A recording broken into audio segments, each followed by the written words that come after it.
des news de l'AERA. Vous avez été nombreux à nous suivre à la première édition, merci beaucoup.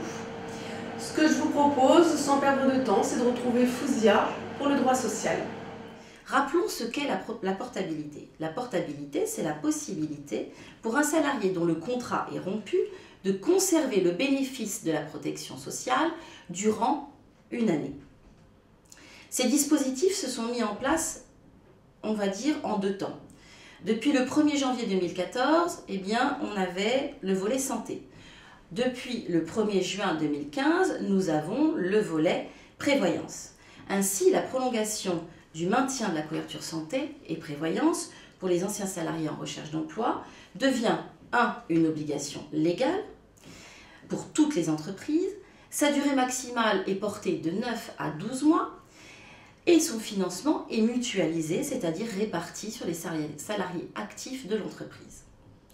Les entreprises doivent anticiper, à mon sens, un certain nombre de réflexions pour apporter donc des informations utiles sur justement le processus mis en place.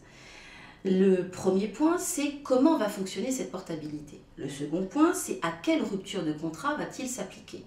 Le troisième point, c'est quelles sont les incidences en termes d'information sur les salariés. Et enfin, qui va gérer le suivi pendant ces périodes. Voilà, je vous remercie et à bientôt.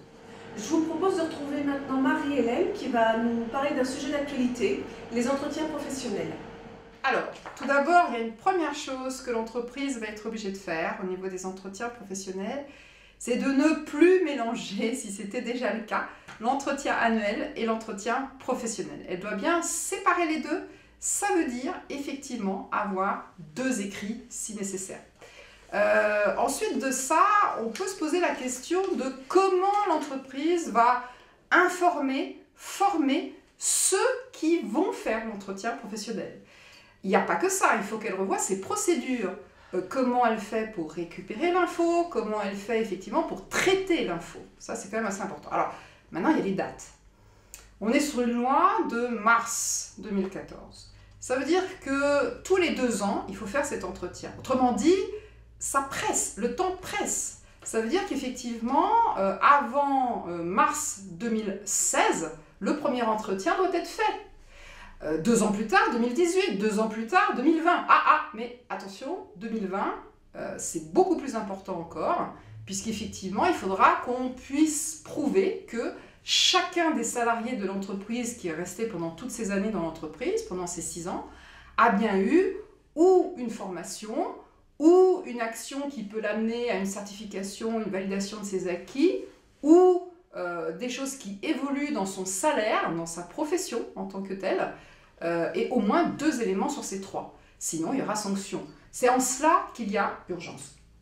Et si le salarié ne veut pas le faire, son entretien professionnel? Ça, c'est une très bonne question, Valérie, c'est bien d'y penser.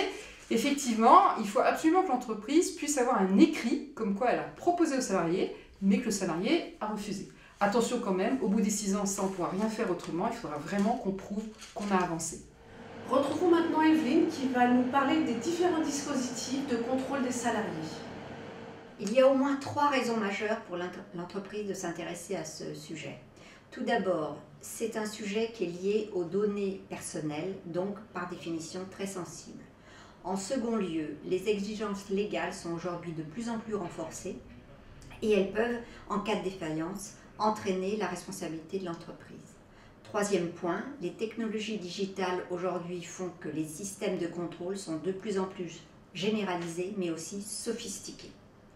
Et quelles sont les dernières règles édictées par la CNIL?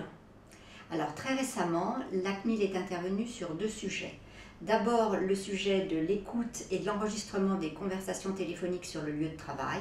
C'est une norme qui est intervenue fin novembre 2014 et qui prescrit pour l'employeur l'obligation de faire un engagement de conformité à l'ensemble des règles qui sont posées par la norme. Et par ailleurs, elle renforce aussi les informations qui doivent être données aux salariés sur ce type de contrôle. Deuxième sujet également important, la géolocalisation. La CNIL est intervenue en juin 2015, donc très récemment, pour recadrer le dispositif et notamment limiter les systèmes de contrôle qui peuvent être faits. Finalement, sur le plan contentieux, Par rapport à ce qui vient d'être dit, quelles peuvent être les conséquences? Deux exemples intéressants. Le premier concerne la géolocalisation. La Cour de cassation, en fin 2014, a invalidé un dispositif de géolocalisation imposé à un salarié qui organisait librement son temps de travail. Conséquence, le salarié qui refuse l'utilisation de ce dispositif ne peut être licencié, ce serait un licenciement irrégulier. Deuxième exemple, la vidéosurveillance. Un arrêt récent de la Cour d'appel de Paris en début d'année a octroyé des dommages et intérêts à l'égard d'un employeur qui avait détourné de sa finalité le système d'enregistrement vidéo utilisé. Le système avait été déclaré au titre de l'amélioration de la sécurité des lieux et en fait, il l'a utilisé pour la surveillance des salariés. Conséquence, condamnation de l'employeur. Mais du coup, quelles recommandations on peut avoir pour se prémunir de ces risques? Alors, l'entreprise doit absolument vérifier la conformité des outils qu'elle met en place en matière de contrôle de salariés. Et au-delà de ça, bien sûr, il y a les aspects techniques, les aspects juridiques, mais elle a tout intérêt à s'engager dans une démarche qui va intégrer 3 dimensions. D'abord, une communication très claire vis-à-vis des salariés sur quel type de contrôle et la traçabilité. Deuxièmement, donner des garanties en termes de liberté pour assurer la protection des libertés et des données qui sont enregistrées. Troisièmement, accompagner le management dans la gestion de ces dispositifs et leur donner les moyens d'organiser le travail et bien sûr, cela passe par de la formation. Merci Evelyne. Maintenant Michel, j'aimerais que tu nous expliques pourquoi l'entreprise est-elle toujours en mode projet?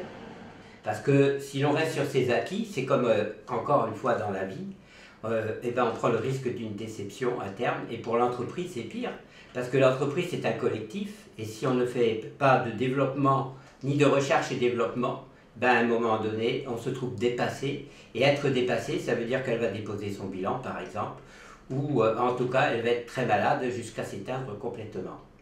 Alors le projet c'est un investissement. C'est un investissement, ça veut dire que pendant une période donnée, jusqu'à ce que l'activité naisse, eh bien, on va être sans chiffre d'affaires. Alors l'entreprise, vous allez me dire, elle en fait du chiffre d'affaires, mais elle n'en fait pas forcément suffisamment pour financer le projet. Et c'est là qu'on a recours à ce qu'on appelle de la levée de fonds ou à l'endettement, ou à des aides et à des subventions.